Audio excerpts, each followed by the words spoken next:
જય Hind. Gujarati study and education ચેનલમાં તમારા દરેક મિત્રોનું હાર્દિક સ્વાગત છે. તો આજે આપણે વિડીયોમાં જોઈએ ધોરણ 12 વિષય ભૂગોળ, પાઠ છે 1, જેનું નામ છે માનવ ભૂગોળ પરિચય. અને મિત્રો જે પાઠ આપ્યો છે એ પાઠના એના જે સ્વાધ્યાયના પ્રશ્નો છે એ સ્વાધ્યાયના બધા જ એટલે કે તમામ પ્રશ્નોનું આપણે આ વિડીયોમાં સંપૂર્ણ અને સચોટ સોલ્યુશન જોવાના છીએ. તો વિડીયો પૂરેપૂરો જોજો. શરૂઆત કરીએ વિડીયોની. જોઈએ પ્રશ્ન 1 નંબર તમારી સમક્ષ. જુઓ શું છે પ્રશ્ન 1. જુઓ પ્રશ્ન 1 છે કે નીચેના પ્રશ્નોના સવિસ્તર ઉત્તર લખવાના છે. એમાં પહેલો પ્રશ્ન છે કે માનવ ભૂગોળનો શું છે પ્રશ્ન? માનવ ભૂગોળનો અર્થ સમજાવી તેના અભ્યાસ ક્ષેત્રોની ચર્ચા કરવાની છે. તો આપણે ચર્ચા કરીએ, જોઈએ એનો જવાબ. જો શું છે પ્રશ્ન જવાબ? તો કે પ્રાકૃતિક પર્યાવરણ અને ભૌગોલિક પરિસ્થિતિની માનવ જીવન પર થતી અસરોનો અભ્યાસ કરતા ભૂગોળને માનવ ભૂગોળ કહેવામાં આવે છે.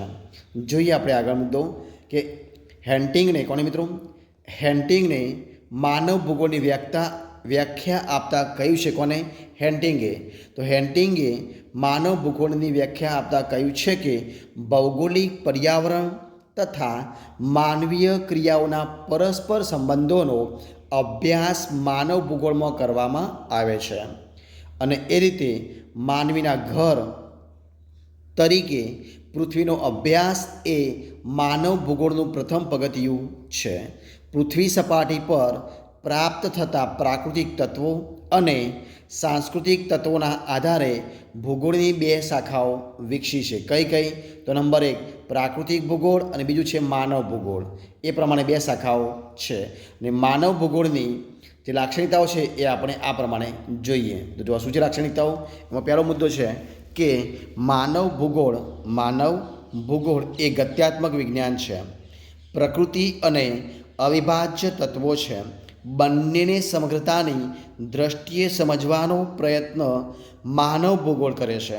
અને એ પ્રમાણે માનવ ભૂગોળમાં માનવીય અને કુદરતી પરિબળોની પરસ્પર થતી અસરોનો અભ્યાસ કરવામાં આવે છે.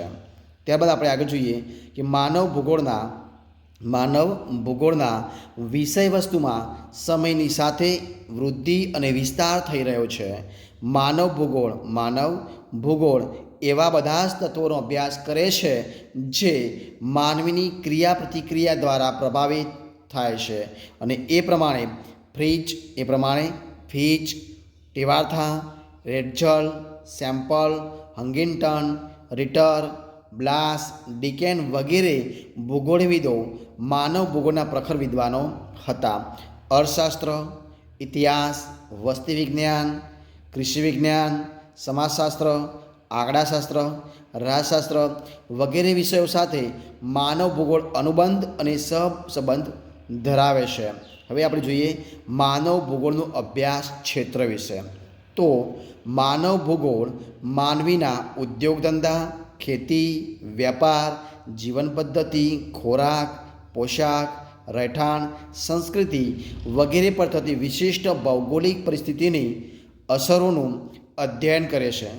માનવીએ પણ પ્રાકૃતિક તત્વોની અસરોમાં નોંધપાત્ર પરિવર્તનો કર્યા છે. માનવીનો પર્યાવરણ સાથેનો સંબંધ એ માનવ ભૂગોળના અભ્યાસનું કેન્દ્ર છે. માનવ ભૂગોળ પરસ્પર સંકળાયેલા 3 અભ્યાસ કાર્યો કરે છે. તો નંબર 1 જોઈએ આપણે, તો માનવ નિર્મિત ઘટનાઓનું સ્થિતિ સંબંધી વિશ્લેષણ. તો અહીં માનવ વસ્તી, તેમની વિશિષ્ટતાઓ, કલા, કૌશલ્યો અને તેમના વિસ્તરણ સંબંધી અભ્યાસ કરવામાં આવે છે. બીજો પોઈન્ટ જોઈએ કે પારિસ્થિતિક વિશ્લેષણ.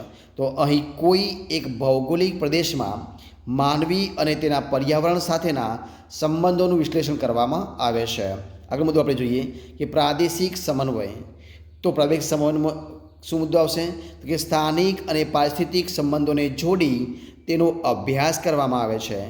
માનવીના સાંસ્કૃતિક વિકાસના આધારે બ્રુન્સ અને હંગિંગ્ટને માનવ ભૂગોળ અભ્યાસ ક્ષેત્રોમાં શ્રમ વિભાજન, માનવ દ્વારા પ્રાકૃતિક સંસાધનોનું શોષણ, વધુ પડતું ખનન, શહેરોની સમસ્યાઓ, જંગલો અને પ્રાણીઓનો વિનાશ, પ્રદૂષણ વગેરે બાબતોને પ્રાધાન્ય આપ્યું છે. હવે જોઈએ પ્રશ્ન નંબર 2 નંબરનો, માનવ ભૂગોળના વિકાસની રૂપરેખા આપવાની છે. તો એ આપવાનો આપણે પ્રયત્ન કરીએ. જો ઉત્તર છે કે 15મી સદીના ઉત્તરાર્ધથી 18મી સદીના એ સુધીના સમયગાળાને શું કહે છે? સંશોધન યુગ.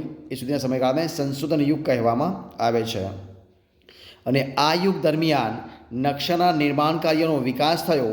શોધ પ્રવાસો દ્વારા વિશ્વના જુદા જુદા પ્રદેશોની માહિતી એકઠી કરવામાં આવી અને ભૂગોળવેત્તાઓએ આ માહિતીને વૈજ્ઞાનિક ઢાંચામાં વર્ગીકૃત કરી પરિણામે ભૂગોળ વિષયનો જન્મ થયો હતો. અને એ રીતે બર્નાર્ડ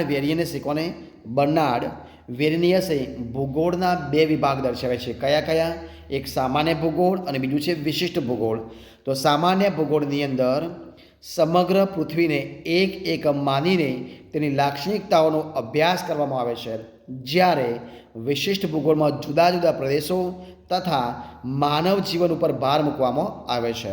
આગળ મુદ્દો જોઈએ આપણે કે 19મી સદીમાં ભૂપૃષ્ઠના અભ્યાસ ઉપર વધુ ભાર મૂકવામાં આવ્યો છે અને તેમાંથી પ્રાકૃતિક ભૂગોળ તથા ભૂસ્વરૂપીય ભૂગોળ નામની શાખાઓ વિકાસ પામી છે અને અન્ય શાખાઓને ઓછું મહત્ત્વ મળ્યું છે. તેની પ્રતિક્રિયા રૂપે કેટલાક વિદ્વાનોએ માનવી અને પર્યાવરણ વચ્ચેના પારસ્પરિક સંબંધોનો અભ્યાસ શરૂ કર્યો છે. તેના ફળ સ્વરૂપે માનવ ભૂગોળ નામની શાખાનો ઉદ્ભવ થયો છે. માનવી તેના ભૌગોલિક વાતાવરણ સાથે અનુકૂલન સાધે છે અને એ રીતે એલ્સવર્થ હંગિંટને માનવ ભૂગોળની વ્યાખ્યા આપતા કહ્યું છે કે શું કહ્યું છે કે ભૌગોલિક પર્યાવરણ તથા માનવીય ક્રિયાઓના પરસ્પર સંબંધોનો અભ્યાસ માનવ ભૂગોળમાં કરવામાં આવે છે. અને એ રીતે માનવ ભૂગોળના વિકાસમાં જીન બ્રુન્સ, બકલ, હમ્બોલ્ટ, રિટર, રેડચલ, હંગિંટન વગેરે ભૂગોળવિદોએ મહત્ત્વનો ફાળો આપ્યો છે. અને એ રીતે માનવ ભૂગોળમાં માનવ સમાજ અને તેના પર્યાવરણ સાથેના આંતર સંબંધોને પ્રાધાન્ય આપવામાં આવ્યું છે. માનવીના ઘર તરીકે પૃથ્વીનો અભ્યાસ એ તેનું પ્રથમ પગથિયું છે. તેમાંથી અંતે માનવ ભૂગોળનો જન્મ થયો અને તેનો ક્રમશઃ વિકાસ પણ થયો. હવે જોઈએ આપણે પ્રશ્ન નંબર 3 નંબરનો. શું છે પ્રશ્ન 3? જોઈએ કે માનવ ભૂગોળ અભ્યાસના અભિગમો જણાવી કોઈ એક અભિગમ વિશે માહિતી આપવાની છે. તો આપણે જોઈએ તો કે માનવ અને પર્યાવરણ વચ્ચેના સંબંધોની ચર્ચા માનવ ભૂગોળમાં કેન્દ્ર સ્થાને છે અને આ સંબંધોના વિશ્લેષણ માટે જુદા જુદા અભિગમો અપનાવવામાં આવ્યા છે. માનવ ભૂગોળના અભ્યાસના કેટલાક અભિગમો આ પ્રમાણે છે. કયા છે? તો નંબર 1 ઐતિહાસિક અભિગમ, 2 નંબરનો ક્ષેત્રીય વિશ્લેષણ અભિગમ, નંબર 3 પારિસ્થિતિકીય વિશ્લેષણ અભિગમ, નંબર 4 વર્તનલક્ષી અભિગમ અને 5મા નંબરનું માનવ કલ્યાણલક્ષી અભિગમ. તો એમાં જોઈએ આપણે માનવ કલ્યાણલક્ષી અભિગમ વિશે ચર્ચા કરીએ. તો દ્વિતીય વિશ્વયુદ્ધ દરમિયાન એટલે કે ઈસવીસન 1945 પછી માનવ કલ્યાણ સાથે સંકળાયેલી નવી સમસ્યાઓ ઉદ્ભવી અને આ સમસ્યાઓ સમજવા માટે નવા અભિગમો અપનાવવામાં આવ્યા. ફલતઃ માનવ કલ્યાણલક્ષી અભિગમની નવી વિચારધારાનો જન્મ થયો અને એ રીતે આ અભિગમ ગરીબી, બેકારી, ભૂખમરો, દુષ્કાળ, યુદ્ધો, રંગભેદ, જાતિભેદ, વર્ગ વિગ્રહો, પ્રદૂષણ, આતંકવાદ વગેરેને પ્રાકૃતિક પર્યાવરણના સંદર્ભમાં પ્રાદેશિક અભ્યાસ કરે છે. અને એ રીતે આ અભિગમ એવા પ્રકારની સામાજિક આર્થિક વ્યવસ્થાઓ પર ભાર મૂકે છે કે જેના દ્વારા વિશ્વના તમામ નાગરિકોને વિશ્વના બધા જ સંસાધનો પર સમાન અધિકાર અને નિયંત્રણ પ્રાપ્ત થાય. આ અભિગમનો મુખ્ય હેતુ શું છે? તો આ અભિગમનો મુખ્ય હેતુ સામાજિક ન્યાય એટલે કે સોશિયલ જસ્ટિસનો છે. માનવીને તેની પ્રાથમિક જરૂરિયાતો અન્ન, વસ્ત્ર, રહેઠાણ વગેરે સરળતાથી મળી રહે તો માનવ કલ્યાણ સાધી શકાય છે. જોઈએ પ્રશ્ન નંબર 2 નંબરનો. નીચેના પ્રશ્નના મુદ્દાસર ઉત્તર આપવાના છે. એમાં પહેલો જોઈએ કે સંભવવાદની વિચારધારા સમજાવવાની છે. તો એ સમજાવવાનો આપણે પ્રયત્ન કરીએ. જો કે સંભવવાદ શબ્દનો સૌપ્રથમ ઉપયોગ લુશિયન ફાવરે, કોને? લુશિયન ફાવરે કર્યો હતો.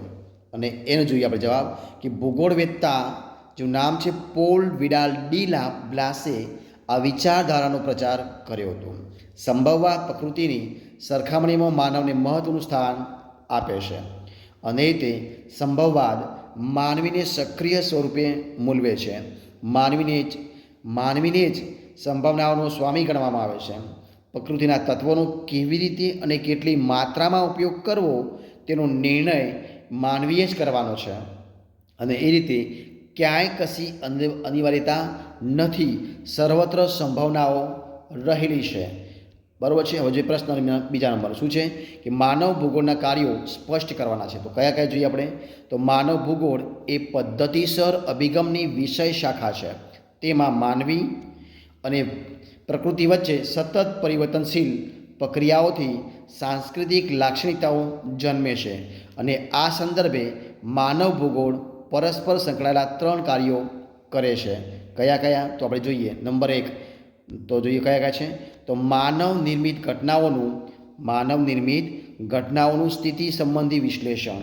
એમાં અહીં માનવ વસ્તી, તેમની વિશિષ્ટતાઓ, કલા કૌશલ્યો અને તેમના વિસ્તરણ સંકળાયેલા છે. બીજો મુદ્દો પારિસ્થિતિક વિશ્લેષણ, એટલે કે અહીં કોઈ એક ભૌગોલિક પ્રદેશમાં માનવી અને તેના પર્યાવરણ સાથેના સંબંધોના અભ્યાસને પ્રાધાન્ય આપવામાં આવે છે. એ નંબર 3 જોઈએ આપણે કે પ્રાદેશિક સમન્વય. શું છે? પ્રાદેશિક સમન્વય છે ચર્ચા કરીએ તો કે અહીં સ્થાનિક અને પારિસ્થિતિક અભિગમોને જોડી દેવામાં આવે છે. તેમાં અભ્યાસનો હેતુ આંતરિક રચના અને બાહ્ય સંબંધોની સમજ મેળવવાનો છે. પ્રશ્ન આપણે 3 નંબર જોઈએ કે નિશ્ચયવાદ વિચારધારાની ચર્ચા કરવાની છે. તો જોઈએ એનો ઉત્તર કે નિશ્ચયવાદી વિચારધારાના મુખ્ય મુદ્દા આ પ્રમાણે છે. કયા કયા છે? તો નંબર 1, આ વિચારધારા મુજબ મનુષ્યની બધી જ પ્રવૃત્તિઓ અને ક્રિયાઓ પ્રાકૃતિક પર્યાવરણ દ્વારા નિયંત્રિત થાય છે. આ વિચારધારા માનવીને નિષ્ક્રિય પરિબળ ગણે છે, એટલે કે માનવી કરતાં પ્રાકૃતિક પર્યાવરણ સર્વોપરી છે અને એ રીતે કોઈ પણ માનવ સમુદાય, રાષ્ટ્રનો ઇતિહાસ, માનવ સંસ્કૃતિ, માનવીની જીવનશૈલી, માનવીની વિકાસની માત્રા વગેરેને પ્રાકૃતિક પર્યાવરણ પર અસર કરે છે. અને આ વિચારધારા માનવ ઉપર પ્રાકૃતિક સ્થિતિનો પ્રભાવ સમજાવે છે. 20મી સદીના પૂર્વાર્ધ સુધી આ વિચારધારા વિકસી રહી છે અને એ પ્રમાણે કોણ? તો કે એરિસ્ટોટલ, સ્ટ્રામ્બો, કાન્ટ, હમ્બોલ્ટ, રિટર વગેરે વિદ્વાનોએ આ વિચારધારાને અનુમોદન આપ્યું છે અને એ રીતે કુમારી એલન સેમ્પલ તથા હેન્ગિંગ્ટન આ વિચારધારાના પ્રખર સમર્થક હતા. હવે જોઈએ આપણે આગળ. પ્રશ્ન નંબર 3 નંબરનો શું છે કે નીચેના પ્રશ્નોના સંક્ષિપ્તમાં ઉત્તર આપવાના છે. પહેલો પ્રશ્ન જોઈએ આપણે. જો શું છે કે નિશ્ચયવાદ વિચારધારા અને સંભવવાદ વિચારધારા વચ્ચેના તફાવતના બે મુદ્દા લખવાના છે. તો જો આપણે ઉત્તર જોઈએ અહીંયા જો પહેલાં જોઈએ નિશ્ચયવાદ વિચારધારા વિશે. તો નિશ્ચય વિચારધારા શું છે? તો કે માનવીની બધી જ ક્રિયાઓ પર્યાવરણ દ્વારા નિયંત્રિત થાય છે. બીજો મુદ્દો માનવી ભૌતિક પરિબળો સક્ષમ નિષ્ક્રિય છે. અને કાન્ટ, હમ્બોલ્ટ, રિટર, ક્રુએલન, હંગિંગ્ટન વગેરે આ વિચારધારાના સમર્થક છે. કયા વિચારધારા? તો નિશ્ચયવાદ વિચારધારા. હવે જોઈએ આપણે સંભવવાદ વિચારધારા. તો એમાં કયા કયા છે? તો ક્યાંય કશી અનિવાર્યતા નથી, સર્વત્ર સંભાવનાઓ રહેલી છે, માનવ સંભાવનાઓનો સ્વામી છે. બીજો પોઈન્ટ જોઈએ આપણે. કયો છે બીજો? તો કે માનવી ભૌતિક પરિબળોમાં સર્વોપરી છે. પ્રકૃતિના ઉપયોગ બાબતોનો નિર્ણય માનવીએ જ કરવાનો છે. લુશિયન ફાવરે, પોલ વિડાલ ડી લા બ્લાસ વગેરે આ વિચારધારાના સમર્થક છે. હવે જોઈએ આપણે આગળનો બીજો પ્રશ્ન કે માનવ કલ્યાણ લક્ષી અભિગમ એટલે શું? માનવ કલ્યાણલક્ષી અભિગમ એટલે શું?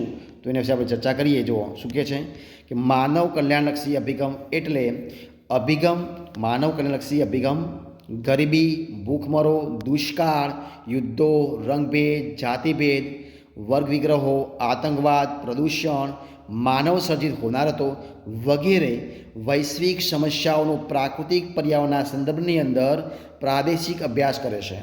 અને આ અભિગમ એવા પ્રકારની સામાજિક આર્થિક વ્યવસ્થાઓ પર ભાર મૂકે છે કે જેના દ્વારા વિશ્વના તમામ નાગરિકોને વિશ્વના બધા સંસાધનો પર સમાન અધિકાર અને નિયંત્રણ પ્રાપ્ત થાય. જોઈએ પ્રશ્ન આપણે ત્રીજા નંબરનો, પ્રાકૃતિક પર્યાવરણ અને સાંસ્કૃતિક પર્યાવરણ વચ્ચેના તફાવતના બે મુદ્દા લખવા. જવાબ આપણે જોઈએ. સૌથી પહેલાં પ્રાકૃતિક પર્યાવરણ વિશે આપણે ચર્ચા કરીએ. તો એનો પહેલો મુદ્દો જોઈએ કે પ્રાકૃતિક પર્યાવરણમાં મહદ અંશે ભૌગોલિક પરિબળોનો સમાવેશ થાય છે.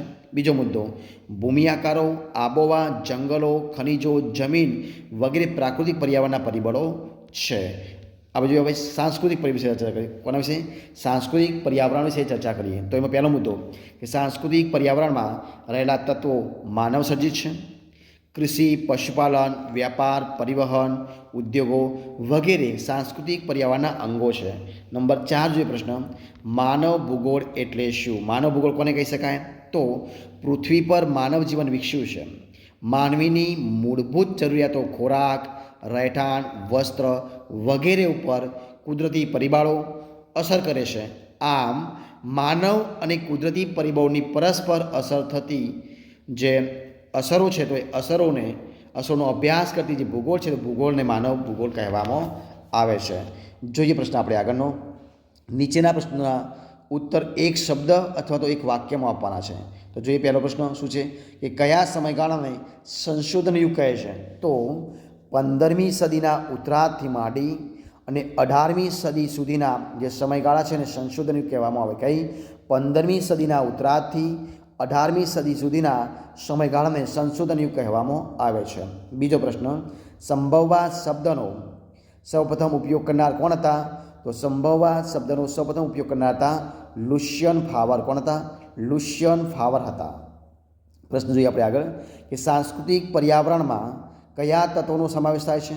તો સાંસ્કૃતિક પર્યાવરણમાં વસ્તી, વસાહતો, કૃષિ ઉદ્યોગો, પરિવહન વગેરે માનવ સર્જિત તત્વોનો ઉપયોગ થાય છે, એટલે કે સમાવેશ થાય છે.